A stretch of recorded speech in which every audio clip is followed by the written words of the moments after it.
Mesdames, Messieurs, bienvenue au programme de Walf TV, bienvenue chez vous aussi. Votre émission Opinion aujourd'hui a le plaisir de recevoir l'honorable député Cheikh Bamba Dièye, qu'on ne présente plus. Et Cheikh Bamba Dièye, c'est le secrétaire général, le leader du FSD/BJ.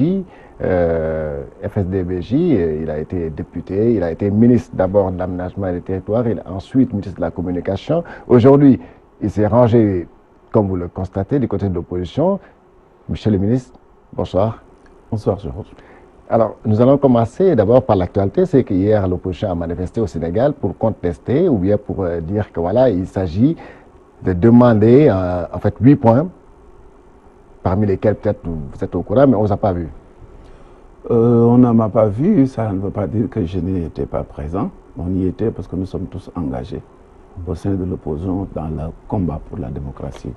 Vous me permettrez auparavant de saluer l'ensemble des téléspectateurs de Walf TV, de me réjouir encore une fois d'être votre invité. Mais je voudrais dire relativement à la marche de l'opposition pour dire que le combat de l'opposition est un combat global. C'est un combat pour l'état de droit, c'est un combat pour la justice, c'est un combat pour l'équité. Et sur l'ensemble de ces fronts, chaque élément de l'opposition est interpellé individuellement et collectivement. Nous sommes solidaires évidemment de la marche de l'opposition, mais au même moment où l'opposition du Sénégal montrait les tâches qui gangrènent notre système politique et notre système électoral, nous étions aussi sur un autre tableau pour défendre le droit d'un citoyen à la liberté, à la possibilité de pouvoir faire valoir ses droits et d'être protégé par nos lois, par la Constitution. Donc sur l'ensemble de ces deux tableaux, il s'agit du procès de Khalifa Ababacar Sall qui tient en haleine. Nous allons y revenir d'ailleurs. Et c'est pour ça aussi que je dois dire que autant certains étaient au niveau de ce procès, que d'autres étaient au sein de l'opposition dans la marche, que d'autres étaient dans d'autres sphères, et certains même étaient certainement à l'intérieur du pays.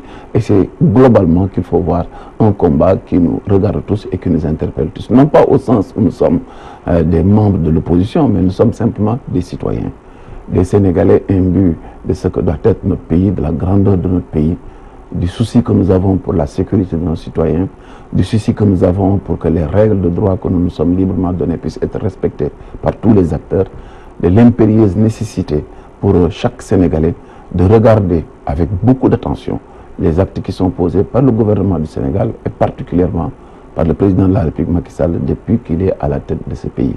Et c'est à l'aune de tout cela que nous sommes interpellés parce que personne ne peut se prévaloir le droit d'être plus préoccupé que d'autres. Nous sommes tous collectivement engagés dans la volonté de construire un Sénégal très fort, un Sénégal juste et un Sénégal soucieux du sort de chaque citoyen. Parce que ce Sénégal-là, c'est celui-là que nous espérons qui sera capable de prendre les deniers de la République, la force publique, le droit et de le mettre à la disposition de tous les citoyens. Monsieur le ministre ou honorable député, c'est selon comme vous voulez, je ne sais pas, qu'est-ce que vous préférez? Je préfère simplement Cheikh Bamba Dièye. Cheikh Bamba Dièye, non, mais ok, ça c'est pas important. Maintenant, honorable, on voit souvent que, est-ce que vous ne pensez pas que l'opposition dans ses exigences n'est pas allée trop loin? Mais non. Quand il demande par exemple carrément qu'on change de ministre de l'Intérieur ou bien quelqu'un chargé de l'organisation, vous avez entendu le président là dire qu'il ne mettra pas un militaire à la tête du ministère de l'Intérieur. Je crois que la question de fond n'est pas simplement de changer ou de mettre un militaire ou un autre à la tête de ce pays ou à la tête du ministère de l'Intérieur. Il faudrait regarder la motivation de cette réclamation. Nous avons une histoire éminemment positive lorsque chaque fois on a choisi des personnalités, pas nécessairement des militaires, mais neutres, équidistants de l'engagement politique et du combat que tous les politiques sont impliqués. Vous voulez dire qu'avec une personnalité neutre, le président Macky serait battu? Non, la question n'est pas ça. La question est, j'ai commencé par vous rappeler le souci commun que nous devrons avoir. Allez-y, je vous écoute. Le souci commun qui doit être le nôtre, que nous soyons politiques ou pas politiques, de l'opposition ou du pouvoir, de construire un état de droit.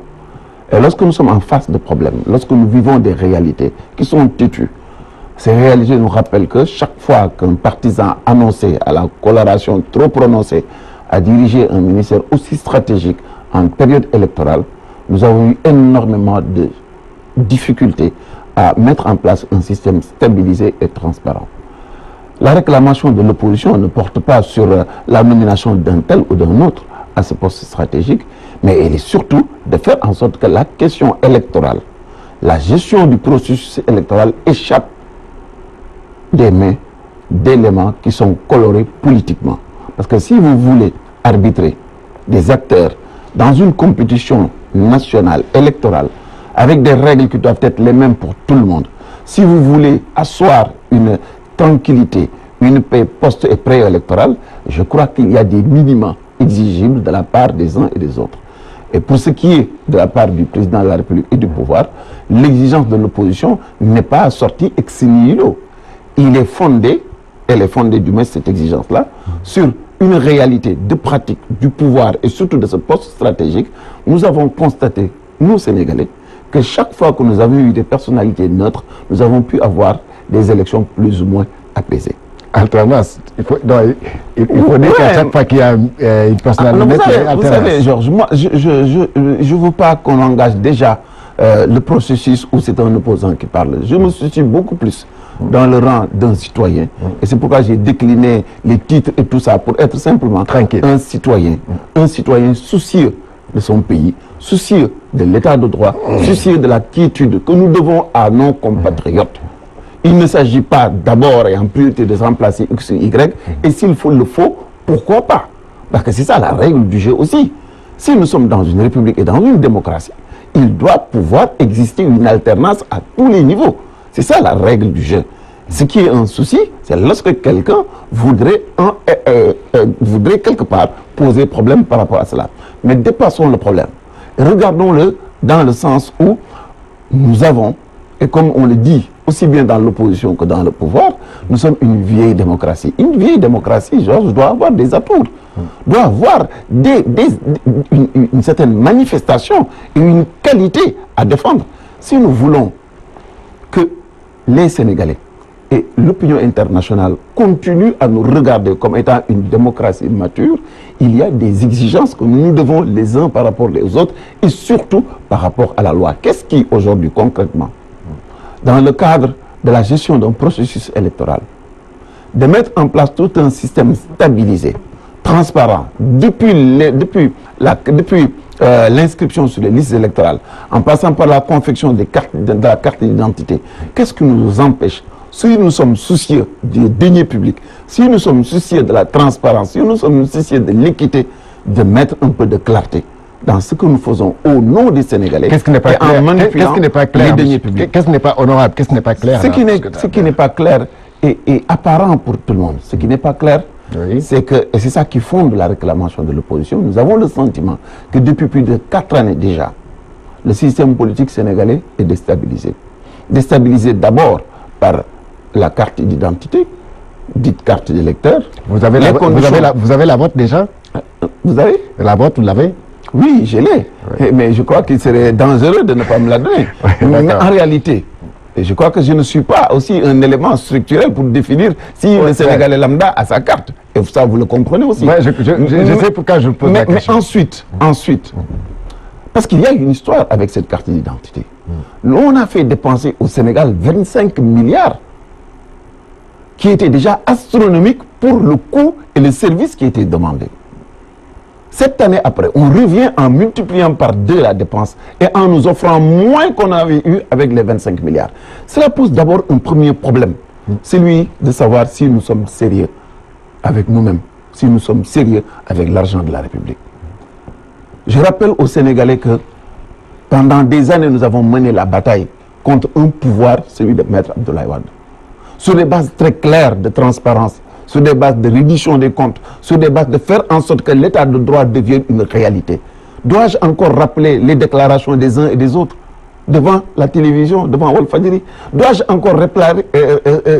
encore rafraîchir la mémoire des citoyens sur les déclarations de Macky Sall, candidat, de Macky Sall, président de la République, ici à Walfadjri? Et l'engagement d'un homme politique à servir son peuple n'a de sens que si, à la recherche du pouvoir, on est clean et on est très professionnel dans les propositions, mais lorsqu'on a à exercer ce pouvoir, on a l'impérieuse obligation de restituer le fondement de ces engagements est de s'y tenir. Nous avons dépensé 25 milliards, disais-je tout de suite, une première fois. Quelle est la raison qui nous a mobilisés à dépenser 52 milliards et avoir moins? Ça pose un problème. Comment est-ce qu'on peut penser à la transparence d'un système politique si le fondement de ce système politique et la possibilité pour chaque citoyen de participer à cette élection n'est pas régularisé? Si les citoyens ne peuvent pas disposer de l'élément essentiel pour caractériser une démocratie, c'est la possibilité de voter quand ils sont en âge et en droit de le faire.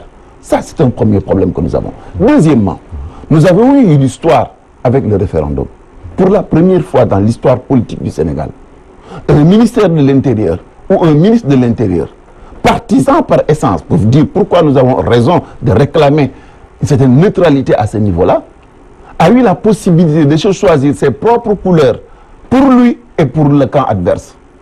De fonctionner, on a vu pour la première fois le dispositif politique, le dispositif de régulation, de contrôle, prêter le flanc. On a vu encore les radios, les télévisions être embrigadées dans un système politico-financier qui a complètement coupé les reins de l'opposition. Pas une seule fois, et jusqu'à présent, rien dans ce dispositif n'a changé. Je crois que si nous agissons pour le Sénégal, si notre volonté est simplement de contribuer à ce que l'émergence tant vantée soit disponible pour tout le monde, on ne doit avoir aucun problème pour mettre les règles du jeu à l'endroit, les définir de manière claire et transparente, opposer à la réclamation de l'opposition des réponses aussi ordonnées, en ce sens que si nous voulons avoir des élections apaisées, si nous voulons avoir un processus de développement en conforme avec nos exigences, nous ne pouvons pas nous payer le luxe d'avoir des élections tronquées. Alors, parce que celui qui a la responsabilité de tronquer des élections, de frauder un système électoral, celui-là, il est disqualifié pour parler de développement. On ne peut pas vouloir une chose et son contraire. C'est techniquement impossible. Alors, les gens de pouvoir vont vous dire tout de suite, vont vous répondre que, de toute façon, s'agissant du dialogue sur le poste électoral, ils ont proposé le parrainage parce qu'ils estiment que, de toute façon, il y a parfois des candidatures fantaisistes. Quelqu'un qui n'arrive pas à parrainer, ils ont proposé qu'il y ait le parrainage, quelqu'un, désormais, que vraiment tout candidat puisse collecter au moins 60 000 signatures. Vous savez, Georges, il y a un premier problème. Pourquoi au Sénégal, à moins presque d'une année et quelques de l'élection présidentielle, qu'on n'ait pas stabilisé le système de compétition? Qu'est-ce qui peut justifier aujourd'hui, au moment où nous devrons aller fondamentalement dans le processus de présenter aux Sénégalais des offres politiques, que nous en soyons aujourd'hui là à organiser un système électoral qui ait été stabilisé? C'est un premier souci que moi j'ai. Oui, parce que, honorable député, c'est parce qu'on a vu la majorité, ce qui s'est passé aux législatives avec 47 listes, ne doit pas se passer à la présidentielle quand même. Mais le problème, il est moins dangereux à ce niveau. Parce qu'il faut que vous et moi, et le président de la République, y compris, que nous fassions confiance aux Sénégalais. La candidature fantaisiste, ce n'est pas à vous, ce n'est pas à moi, encore moins au président de la République, de qualifier une candidature de fantaisiste. Fondons-nous sur le savoir-être et la connaissance affinée que le Sénégalais a de son propre pays et de son vécu. Une candidature fantaisiste est sanctionnée comme étant une candidature fantaisiste à la sortie des urnes.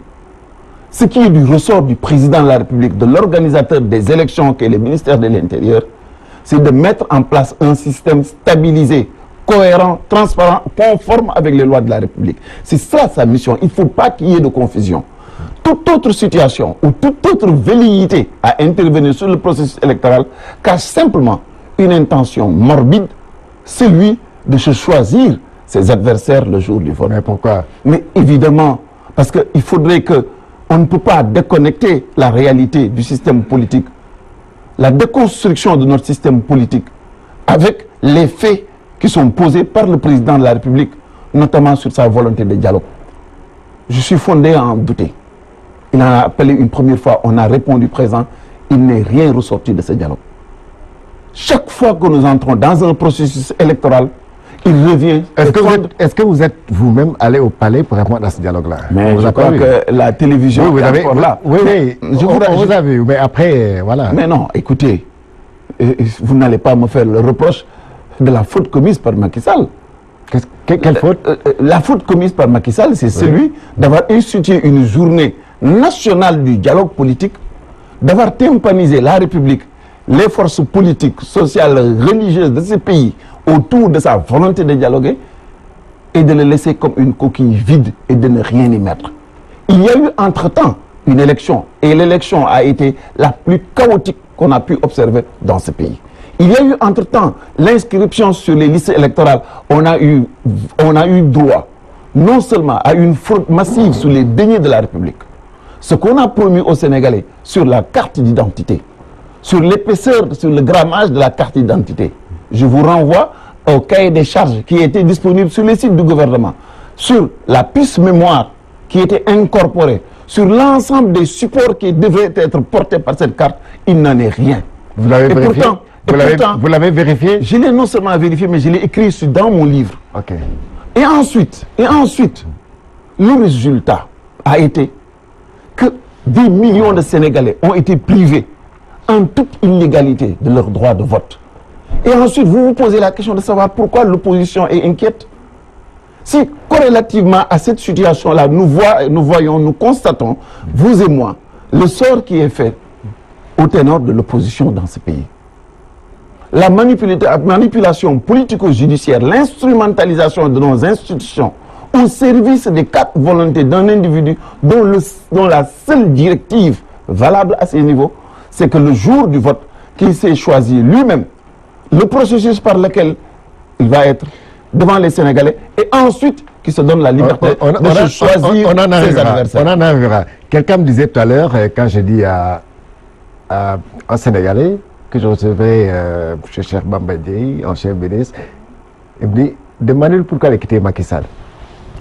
Mais moi, je suis, pour tous ceux qui me connaissent, attaché à des valeurs.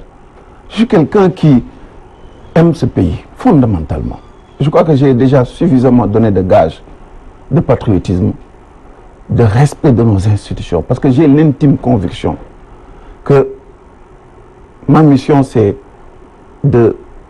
d'apporter une modeste contribution dans la lignée des pères fondateurs de notre formation politique. Vous ne le faisiez pas quand vous étiez avec...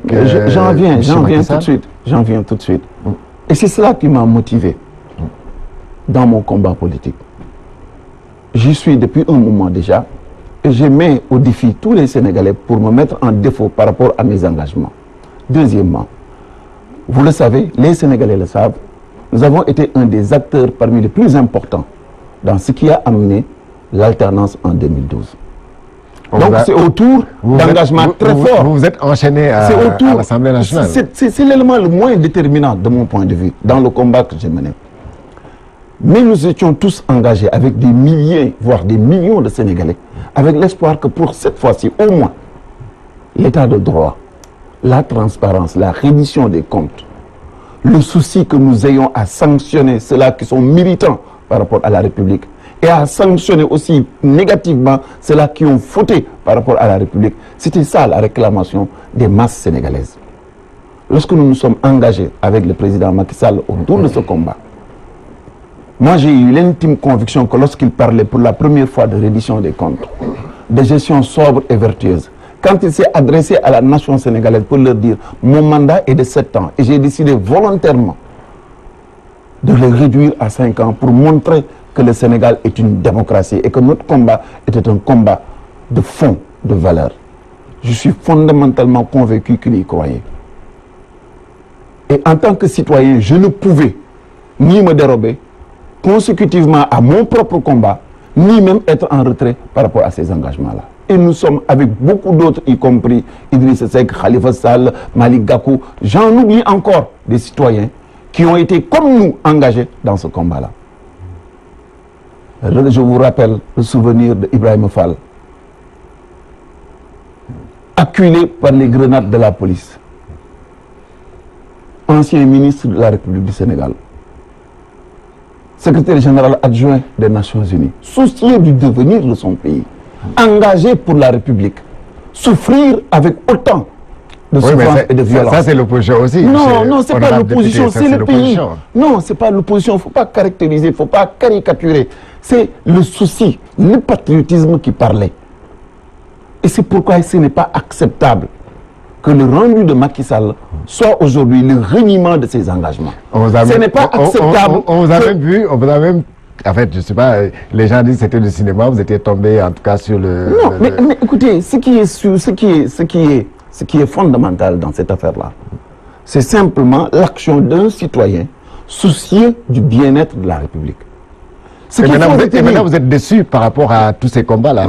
La question, j'en viens, et c'est cela. Vous m'aviez posé une question de savoir pourquoi je l'ai abandonné. Mais comment est-ce que je vais rester avec quelqu'un avec autant d'engagement pour servir le pays, autant d'engagement qui est recoupé avec les conclusions des assises, qui avait mobilisé énormément de citoyens, nous donner le rendu qu'il nous donne aujourd'hui. Comment voulez-vous que je puisse continuer un compagnonnage lorsque je vois que en réalité d'engagement, il n'y a qu'une stratégie électoraliste qui est mise en branle et qui met en péril l'état de droit, qui met en péril notre système politique pour servir les 4 volontés d'un seul individu. Je pense que le Sénégal vaut plus que le président de la République. Je pense que le mérite du Sénégal, la sécurité du Sénégal, l'émergence du Sénégal, entre guillemets, le développement de notre pays, le droit de chaque citoyen à la liberté et à se voir protégé vaut plus que la sécurité du président de la République ou de Macky Sall. Et c'est pour cette raison-là que je l'ai abandonné. Est-ce que vous ne pensez pas qu'actuellement l'opposition est en train de surfer sur le mécontentement, je ne dirais pas général, mais entre guillemets, je parlais de l'évolution du Front social, comme on le dit, pour organiser cette manifestation d'hier-là? Vous savez, il y a une certaine forme de... Ça me fait rire un tout petit peu quand vous dites l'ébullition du Front social. Qu'est-ce qui explique cette inflation revendicative? C'est parce que... Oui, c'est la surenchère. Les gens du pouvoir disent que c'est la surenchère. Vous me laissez terminer. Oui. Parce que les Sénégalais, vous n'allez pas leur apprendre leur pays. Ils le vivent 365 jours sur 365 jours. Les syndicats ont la pratique de l'État au quotidien, des décideurs au quotidien. S'il y a une inflation revendicative, c'est parce qu'ils savent que ce n'est qu'à l'oreille d'élection qu'ils ont l'oreille attentive des décideurs. C'est pas une surenchère, ça, cela? Non, ce n'est pas une surenchère, c'est une adaptation à un système qui a été dévoyé. Vous croyez-vous simplement que si on était dans la gestion du phénomène, la patrie avant le parti, on aurait une inflation revendicative? Je donne un exemple avant de tirer sur les syndicats. Lorsque le nouveau pouvoir a été installé en 2012, n'est-ce pas les syndicats qui avaient décidé, sur sollicitation du gouvernement, de taire toutes les revendications? Oui. Entre-temps, qu'est-ce qui a été fait pour eux? Est-ce qu'on peut aujourd'hui raisonnablement... Vous étiez dans le gouvernement, vous allez vous informer. Non, mais j'y réponds. Est-ce qu'on peut raisonnablement, pour quelqu'un qui a été capable d'autant de hauteur, quand ils savent que pour les mêmes traitements, un professeur avec bac+6 est moins traité qu'un juge ou un inspecteur des impôts et domaines, même si les responsabilités ne sont pas les mêmes, mais on peut comprendre qu'une certaine forme de déséquilibre qui est entretenu est fondamentalement injuste. Donc, de ce point de vue-là, je pense qu'ils sont dans leur droit aujourd'hui, nonobstant même le fait de la pratique politique ou de l'actualité sur les élections, de faire valoir leur droit. Parce que l'argent qui est manipulé est l'argent des Sénégalais. Ce n'est pas l'argent d'une formation politique, encore moins d'une mouvance. Et malheureusement, ce qui fait le retard de la politique au Sénégal, c'est qu'on prend la chose publique, la compétition, comme étant simplement un jeu du Golobay Baboundoune. C'est-à-dire que c'est une compétition juste pour y arriver et se servir. Ça appartient à celui qui est là. Et ça, c'est une manière de dévoyer la République, de dévoyer les fondamentaux. Alors, je reviens maintenant sur votre question. L'opposition est dans son droit et dans son rôle. Nous sommes l'alternative. Si les Sénégalais ne sont pas satisfaits du pouvoir de Macky Sall, ils doivent pouvoir se reposer sur quelque chose. Et cette alternative-là, c'est l'opposition. Nous ne pouvons donc ni dormir, ni nous reposer sur nos lauriers, encore moins être en déficit de propositions et d'alternatives sur ce qu'il faudrait faire pour développer le pays. Et c'est la raison pour laquelle les fautes cumulées de Macky Sall sont du pain béni pour l'opposition. Et c'est comme cela que cela est. Et si vous avez quelque chose à reprocher à quelque chose, dites à Macky Sall d'améliorer son rendu. Est-ce que parfois, monsieur honorable député, vous n'êtes pas un peu gêné de quitter Macky Sall pour avoir appelé à voter pour lui en 2012, défendu son programme, et maintenant, 5 ans après, dire que oui, il est mauvais? Mais non. Je vous rappelle que cela ne nous gêne pas. Il ne faut pas avoir une vision raccourcie de l'histoire. Moi, j'ai été candidat comme lui à l'élection de 2012. Oui. J'ai été porteur d'un projet. Il est venu bien avant l'élection. Les Sénégalais n'ont pas choisi. Non, mais laissez-moi terminer. Vous posez une question, vous me laissez dérouler la réponse. Pour que les Sénégalais puissent au moins... Vous aurez tout le temps. Très bien, merci. Alors, j'ai dit que j'ai été candidat, porteur d'un projet. Avant cela, il est venu me solliciter, j'ai décliné par 2 ou 3 fois sa proposition. Alors, j'ai décliné par 2 ou 3 fois sa proposition. Donc, si nous allons en compétition, on est en démocratie. Je ne suis pas mal à l'aise ni inconfortable si les Sénégalais choisissent un autre. La République, ce pays ne m'appartient pas. Je suis un parmi des millions de Sénégalais et capable de me conformer à la volonté des Sénégalais. Mais personne ne peut me faire le tort ni le reproche de m'adosser ou d'encaisser la responsabilité d'un autre. Je suis tenu d'accompagner le président de la République tant que ses aspirations et les miennes sont conformes. Et je n'ai aucune obligation de rester avec lui si je pense dans mon intime conviction qu'il n'est pas en phase ou qu'il n'est plus en phase avec les intérêts de la République, les intérêts du pays et ma vision de la politique. Cela, je crois que c'est très facile à comprendre. Et c'est comme cela que cela s'est passé. Donc, un pays, c'est une volonté commune que nous avons à le construire. Il n'est pas nécessaire seulement de réclamer du président de la République l'obligation à lui seul de développer le pays. Nous sommes co-responsables. En étant avec lui au gouvernement, en faisant exactement ce qu'il faut, ou en étant dans l'opposition, nous sommes tous co-responsables dans la manière avec laquelle notre pays est. Ça veut dire... Et si, par exemple, je termine, si nous sommes déterminés, droit dans nos bottes, à nous opposer à un président de la République déviant, nous le faisons absolument pour le compte des citoyens de ce pays. C'est le prolongement du sens de notre engagement politique. Si vous deviez aujourd'hui estimer votre responsabilité dans le bilan du président Macky Sall, vous l'estimez à combien de pourcentage? Ben, je ne peux pas m'hasarder à donner un pourcentage. Je peux tout juste dire... Mais vous êtes responsable quelque part. Je peux tout juste dire. Tous les Sénégalais qui me connaissent savent que je ne suis pas quelqu'un qui se défile. Je ne me défile jamais. Dans la part de responsabilité qui a été la mienne, aussi bien au niveau des collectivités locales, et nous y reviendrons tantôt, qu'au niveau de l'économie numérique et de la communication, ma part et ma responsabilité durant la période où j'étais aux affaires est engagée.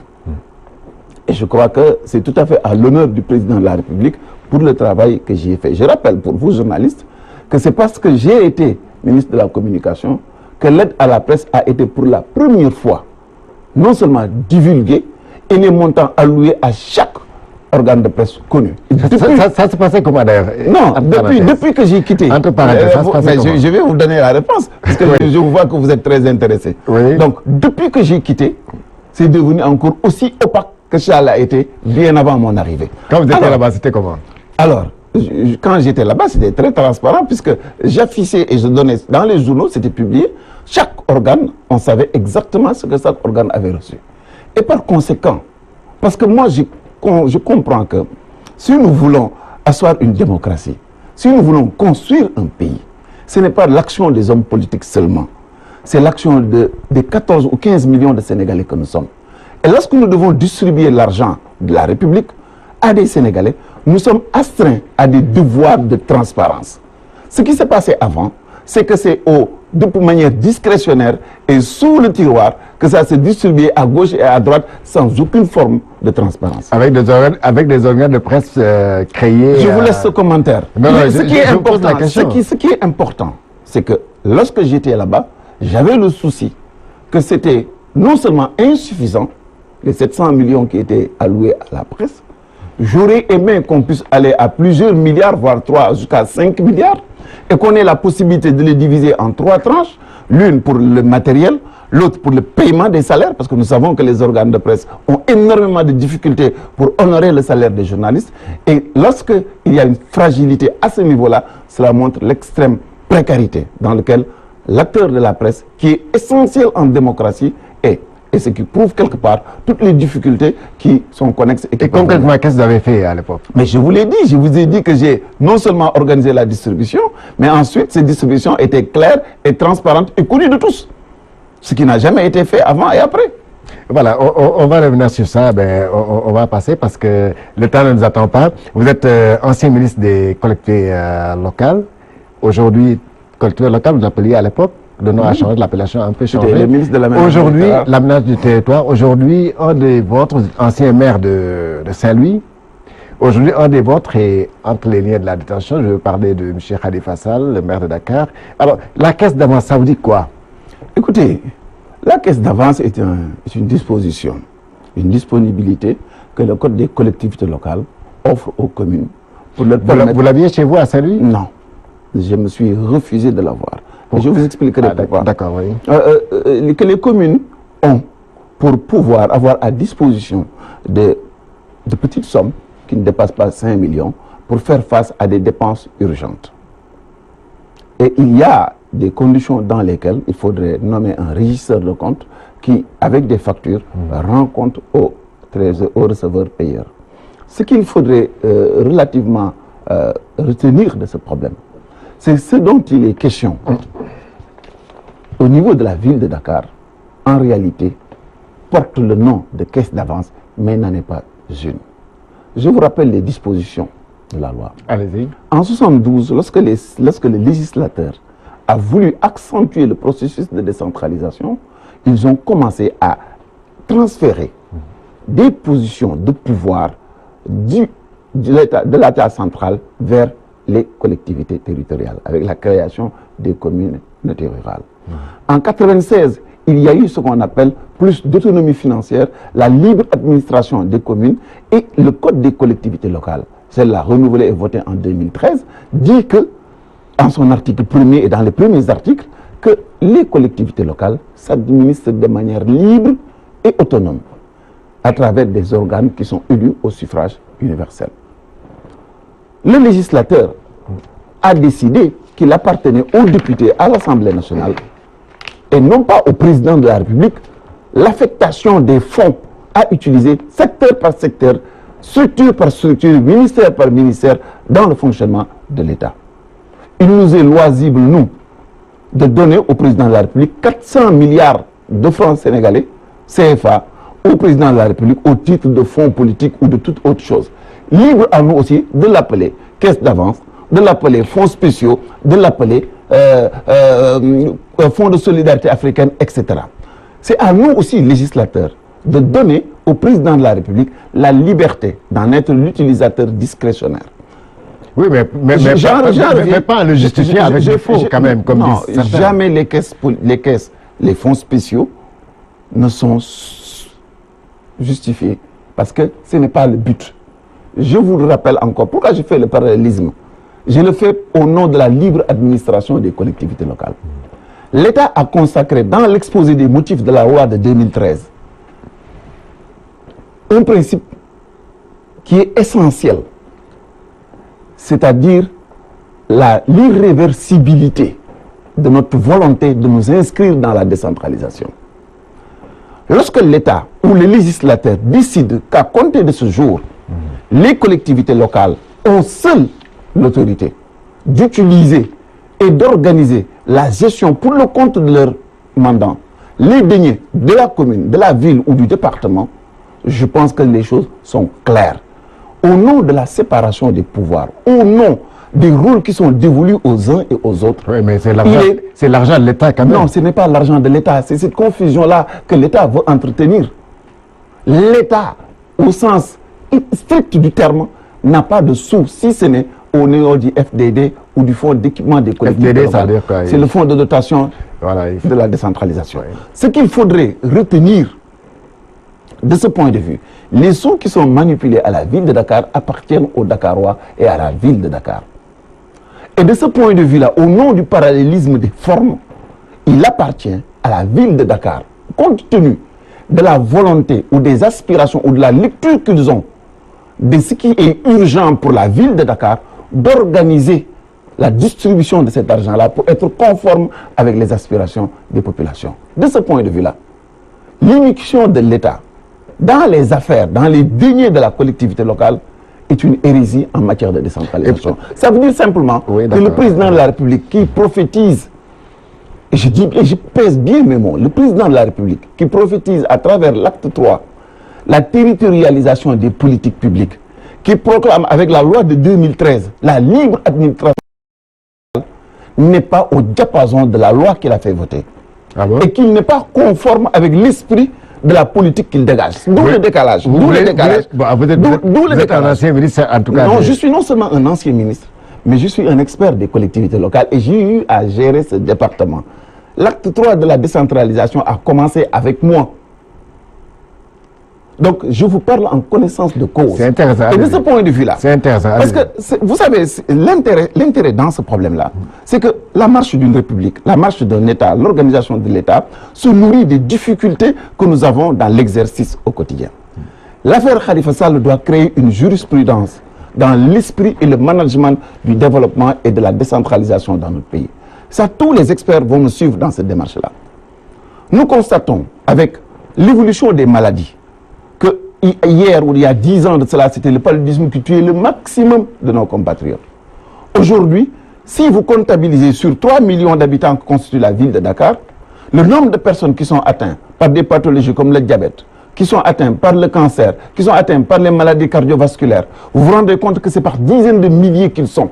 Et nous sommes très peu de citoyens à être capables de faire face à ces lourdes charges. La fonction de la territorialisation des politiques publiques, c'est quoi? C'est rendre disponible au plus près du population, des citoyens, l'effectivité de l'aide publique, que ce soit en matière d'organisation de l'emploi, de l'économie ou de caractère social et de la solidarité nationale ou communale. Sans justification. De ce point de vue, non. Sans justification. Non, non, tout est régulé dans un système. Nous sommes dans un État, nous ne sommes pas dans la jungle.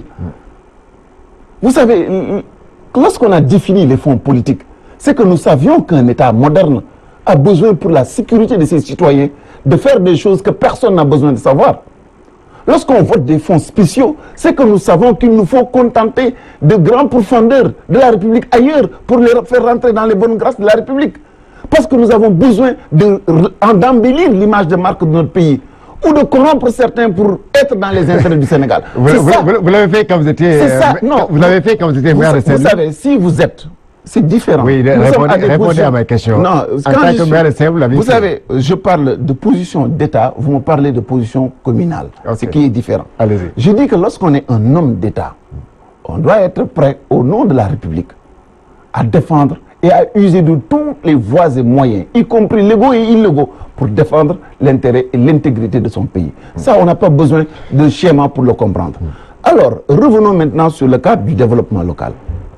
Dans toujours la volonté de territorialiser les politiques publiques, d'être au plus près des populations. Toujours pour reprendre la philosophie et la théorie de l'acte 3.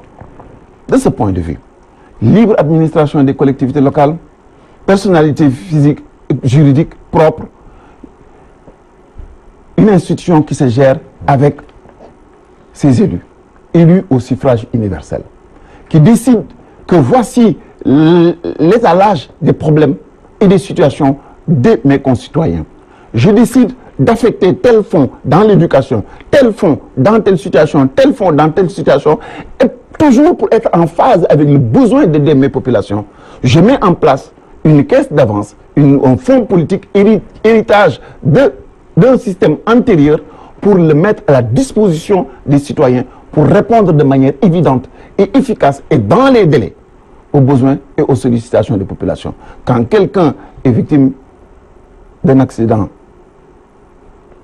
d'un AVC ou de toute autre chose, vous le savez, l'instant d'intervention se compte en heures, pas en jours, pas en mois. Et nous savons tous que les soins de santé coûtent excessivement cher. Et c'est pourquoi j'ai dit que cette problématique nous renseigne au moins deux choses.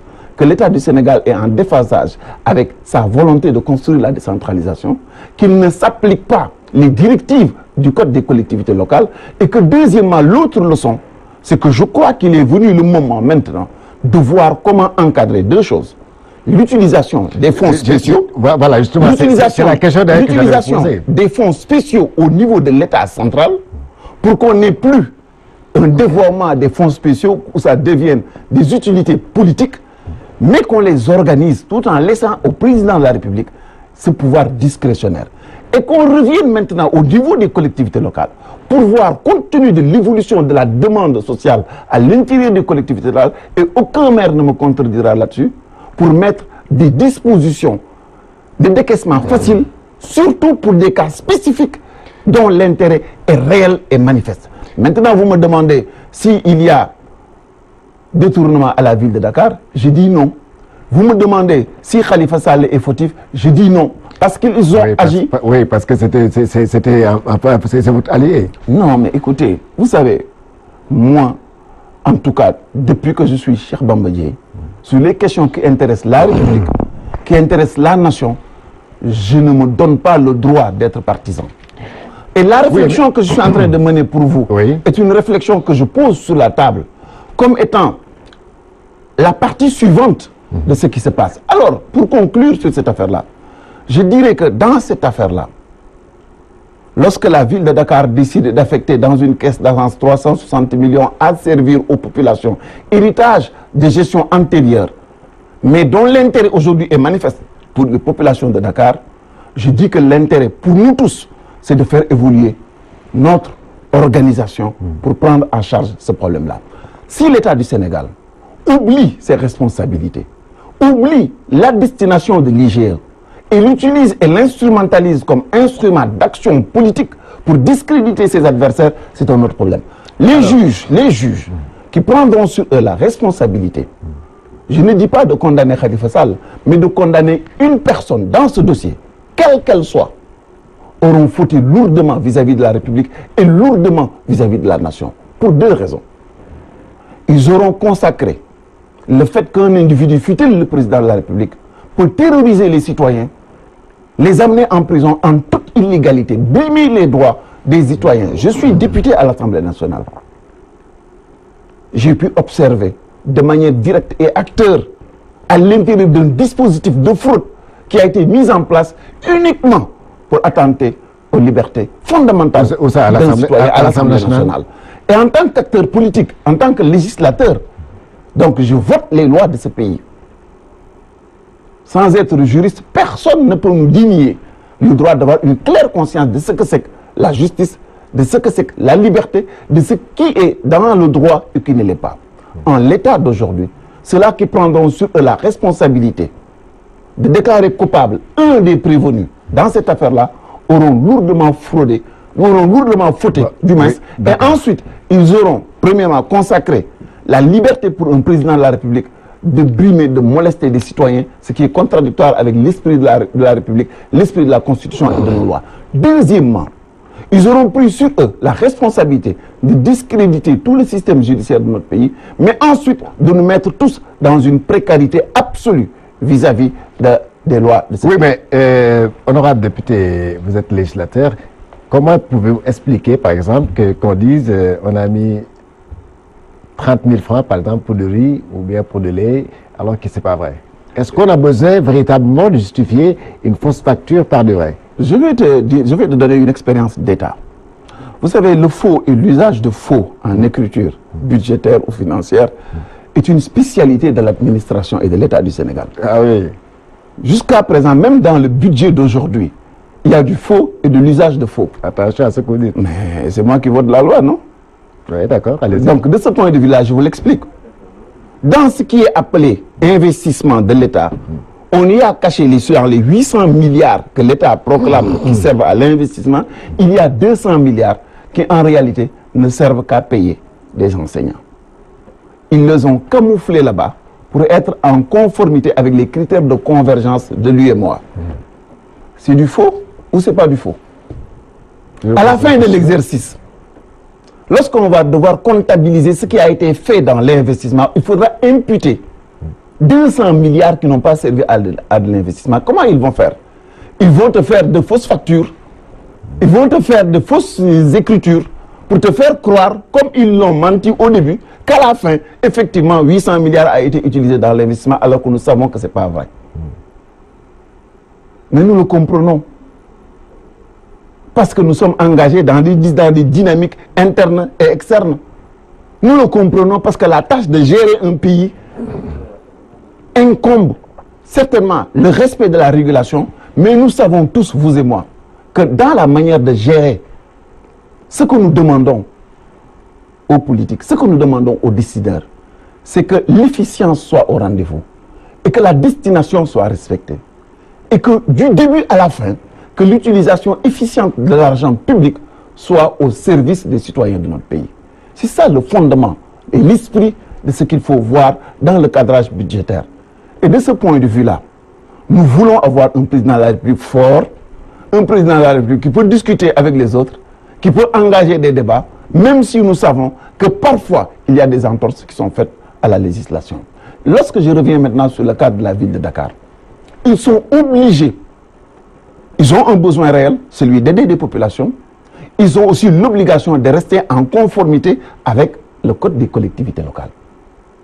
Ils sont astreints à des situations où, au-delà de certaines sommes, ils ne peuvent plus faire certaines formes d'engagement. Ils ont des contraintes entre l'urgence et l'urgente nécessité de répondre aux besoins conformément aux dispositions de la loi constitutionnelle de notre pays, qui consacre les collectivités locales et leur assigne la mission d'aider les populations conformément aux dispositions de la loi de 2013 portant code des collectivités locales, qui leur donne pour mission d'aider leur population. Ils ont ces deux obligations et ils doivent jouer sur ces équilibres. La finalité, ce n'est pas nécessairement ce qui est fait pour être conforme, mais la finalité, c'est que est-ce que l'action est efficiente? Est-ce que l'action porte un intérêt? Est-ce que l'action va dans le sens de ce qui fait la territorialisation des politiques publiques et les réponses de proximité que nous devons avoir par rapport à nos populations? Merci. Et sous ce chapitre, oui, je peux dire qu'il faudrait plutôt féliciter Khalifa Ababacar Sall et sa place, comme ceux de ses co-prévenus, n'est pas au tribunal, parce que c'est une honte pour le Sénégal d'avoir à mener ce procès-là. vous allez toujours le soutenir au tribunal? Ben, j'y vais. Je suis intéressé par tout ce qui se fait dans la République. Voilà. Honorable député Cheikh Bamba Dièye, je rappelle que vous étiez ancien candidat à la présidentielle de 2012, c'est ça? Oui. Voilà, vous étiez aussi maire de Saint-Louis. Récemment, le président français Emmanuel Macron est passé chez vous. Est-ce que vous avez laissé un bon bilan à Saint-Louis?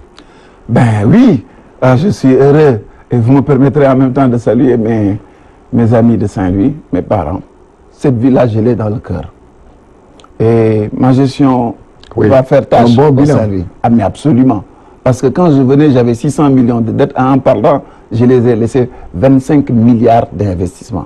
Pour la première fois, j'ai été un maire qui a été capable de rendre gratuit le transport des scoliers. C'est pas ce qu'ils ont dit. Hein, mais non, écoutez, vous savez, vous me connaissez. Moi, je ne suis pas un politicien classique au sens où il faut aménager ou arrondir les angles. Moi, je dis les choses exactement comme ils sont. J'ai géré cette collectivité locale et en partant, les Saint-Louisiens peuvent se frotter les mains d'avoir eu un maire comme moi. Et ils se rendent compte aujourd'hui qu'ils ne m'ont plus. Quelle a été la différence fondamentale entre gérer pour les citoyens et gérer pour les acteurs? C'est quoi la différence entre vous? La différence fondamentale, c'est que moi, j'avais trouvé une ville sans voiture. Je leur ai laissé 50 véhicules, tous peints aux couleurs de la ville de Saint-Louis. Ceux qui m'ont suivi après, ils ont repeint les véhicules aux couleurs de l'APR. Ça suffit comme manière de voir la distance respectable qu'il faut avoir entre le bien public et le bien personnel ou le bien partisan. Et c'est pourquoi ils ont des problèmes entre la gestion sobre et vertueuse et le parti avant la patrie. Mais ça, c'est pas... Alors, ce problème de la ville de Saint-Louis, au point que le président français puisse mettre encore de l'argent alors que vous étiez l'ancien maire. Vous savez, il faudrait, si vous connaissez bien ce que c'est que les collectivités locales, vous savez que toutes les compétences ne sont pas transférées au niveau des collectivités locales. Vous savez aussi que... Je suis en train de dire que si vous avez bien géré, autant que vous le temps de le dire là, véritablement, on n'aurait même pas eu besoin quand même que le président français vienne mettre des milliards à Saint-Louis quand même. Mais non, je suis désolé. Et vous ne pouvez pas vous permettre de tels propos, pour des raisons simples. De quoi il s'agit? Mais ça, c'est les Saint-Louisiens. Ah non, ça c'est vous qui le dites. Donc, mais je récuse votre argumentaire et je vais vous l'expliquer. Vous savez, je vous ai dit que si vous connaissez bien le code des collectivités locales, vous savez que tout n'est pas du ressort du maire d'une commune. Évidemment, sur des questions liées au changement climatique. Oui. Moi, j'ai été celui qui a été capable, en 2010 ou 2011, de convoquer ce qu'on appelle une conférence internationale sur le changement climatique à Saint-Louis. Et c'est ce qui avait valu à Saint-Louis, dans mon mandat, de construire 68 maisons, qui a permis aux maires actuels d'aider les populations qui ont été victimes, M. Mansour Faye, qui ont été victimes de l'avancée de la mer. Si je ne l'avais pas fait, ils auraient été dans d'extrêmes difficultés parce que gouverner, c'est prévoir. Deuxièmement aussi, lorsqu'il s'agit de changement climatique, je crois que sur le cas de Macron, les Saint-Louisiens peuvent se réjouir d'avoir aussi bien l'aide de la Banque mondiale que celui de l'État français dans la prise en charge de cette problématique qui est internationale. Et de ce point de vue-là, je crois que Saint-Louis, et j'en ai fait le plaidoyer, aussi bien au niveau de ONU Habitat qu'au niveau de l'international des maires sur le changement climatique, au point que la communauté internationale est parfaitement au courant de ce qui se passe à Saint-Louis. Je rappelle que je suis aussi un ambassadeur de l'ISDR, c'est-à-dire l'Institut des Nations Unies qui s'occupe de réduction des risques et catastrophes. Je l'ai été par rapport au plaidoyer que j'ai fait sur Saint-Louis. Et de ce point de vue-là, nous sommes très contents de ce que le président français apporte à Saint-Louis. Mais je pose une question, et ça, je renvoie la balle à votre question. Moi, c'est moi qui pose. Laissez-moi terminer. C'est moi qui pose les questions. C'est pas à vous que je pose. Ce n'est pas une question. J'ai dit que pour donner un peu plus de couches, pour mettre une couche supplémentaire à votre question, je dis que si l'État du Sénégal, dans ses rapports avec son partenaire privilégié qu'est la France, arrive à gagner de l'argent, c'est tant mieux. Mais allons plus loin. Je dis que moi j'ai été maire et bien avant moi, Ousmane Masseck Ndiaye l'a été pendant 7 ans. Oui. Pendant les 5 années que j'ai été, il y a eu 4 années de plus du maire Mansour Faye. Ça fait presque 16 années qu'un programme de développement touristique fixé dans les tableaux de la coopération à hauteur de 25 millions d'euros, 25 millions d'euros, soit 17 milliards, existe depuis une quinzaine d'années. Et chaque année, y compris lorsque Hollande était venu en 2012, y compris lorsque Macron est venu en 2018, on nous rappelle toujours qu'il y a 25 millions d'euros disponibles. Et jusqu'à présent, sur ce programme-là, depuis de 16 années, pas plus de 20% n'ont été réalisés. L'autre aspect encore sur cette visite, c'est posons les questions du point de vue économique. Le président de la République française a joué pleinement sa mission. Il est le porteur et le défenseur des intérêts de la France. Il y est arrivé, il est reparti avec combien? Plus de 1400 milliards. Est-ce que vous êtes sûr de que vous êtes en train de dire? Mais non, écoutez, vous êtes acteur de la vie nationale. Oui. Vous savez que le terre, si vous y mettez les 2 Airbus, si vous y mettez les 50 000 lampadaires, si vous y mettez les ponts qui ont été faits par des entreprises françaises, vous vous rendez compte que nous sommes à plus de 1400 milliards de francs CFA. Ça voudrait dire 2100... Mais il a investi aussi. Il a des investissements qui ont été faits au Sénégal. Laissez-moi terminer. Laissez-moi terminer, s'il vous plaît. 1400 milliards de francs CFA, c'est 2130 millions d'euros. Si en retour, nous obtenons 40 ou 50 millions d'euros, je crois qu'au change, nous sommes les perdants. Donc vous voulez dire que, en définitive, c'est Macron qui a gagné, c'est la France qui a gagné par rapport au Sénégal. Mais c'est évident. Et ce qui me pose problème... Rappelez-vous que, monsieur le ministre, quelque part, il y a un collège qui a été inauguré récemment à Anne, un collège qui est passé de 10 classes à 30. Mais je vous rappelle aussi que pendant cette même période, 2130 milliards de contrats commerciaux ont été signés par le Sénégal en direction de la France. Je n'ai pas de problème vis-à-vis de la France et je veux que ce soit très clair. Ce que je pose, c'est que les États n'ont pas d'amis, ils n'ont que des intérêts. Absolument. Et de ce point de vue-là, la question que moi je me pose, cette facilité avec laquelle on décaisse par rapport à un plus puissant que nous, sans le souci de retour d'investissement pour nos entreprises, pour l'emploi dans le pays, pour nos priorités, parce que ce qui a été décaissé, 1400 milliards de francs CFA, si on devrait construire des salles de classe à hauteur de 8 millions la salle, ça ferait 150 000 salles de classe. Georges, si on devait en construire des logements sociaux, ça ferait 100 000 logements sociaux. Et il y aurait de quoi faire travailler les Sénégalais et faire de la promotion pour l'entreprise sénégalaise. Monsieur le ministre, vous avez lu le PSE? Je vous le dis, j'ai été acteur là-dedans, je le connais. Et je dis qu'en réalité, tous les projets qui sont catalogués PSE sont des hérésies en matière de développement. Ils ne répondent à aucun des critères qui fondent la légitimité pour avoir des projets. D'abord, il faudrait que ça cale avec nos priorités. Le terre n'est pas une priorité pour notre pays. Ah bon? Je le dis. Vous n'avez pas eu de problème pour venir ici? Mais non. Et mes problèmes ici, c'est ailleurs. Et le terre, est-ce que le terre passe par Walfadjri? Je vous pose la question. On vous dit que le terre devrait aller à Diamniadio et il n'est pas encore arrivé à Diamniadio et il coûte plus de 1000 milliards. Et on vous dit que ce terre va transporter 150 000 voyageurs jour. Quand je les ai attaqués à l'Assemblée nationale, ils ont rétréci, ils ont enlevé 40 000 voyageurs. Mais soit 110 000 voyageurs jour. L'aéroport de Dakar ne peut pas faire plus de 20 000 voyageurs jour. Où est-ce qu'ils vont trouver les reliquats pour compléter les 110 000 voyageurs jour? Ça, c'est un premier problème. Le second problème que nous avons, c'est celui sur l'opportunité. Ce n'est pas opportun. Le coût, il est exorbitant. Vous les comparez avec des projets, que ce soit pour Ila Touba, pour le terre, pour toute autre chose, c'est astronomique. La réalité, c'est que Macky Sall cherche à contenter la France pour qu'ils ferment leur bouche sur la réalité du déficit de démocratie et de l'état de droit dans notre pays. Merci, honorable député Cheikh Bamba Dièye, ancien ministre de la décentralisation, de l'aménagement du territoire, actuel député de l'Assemblée nationale. Tout le monde le connaît pour en tout cas ces fameuses sorties qualifiées en tout cas de cinéma pour certains, et ses détracteurs en tout cas. Mais en tout cas, son franc-parler fait parfois mouche. Merci donc à l'équipe technique, Cheikh Tidiane Diaye, Oustaz Hassan. Merci à vous, chers téléspectateurs. Excellente soirée avec les programmes de WAF TV.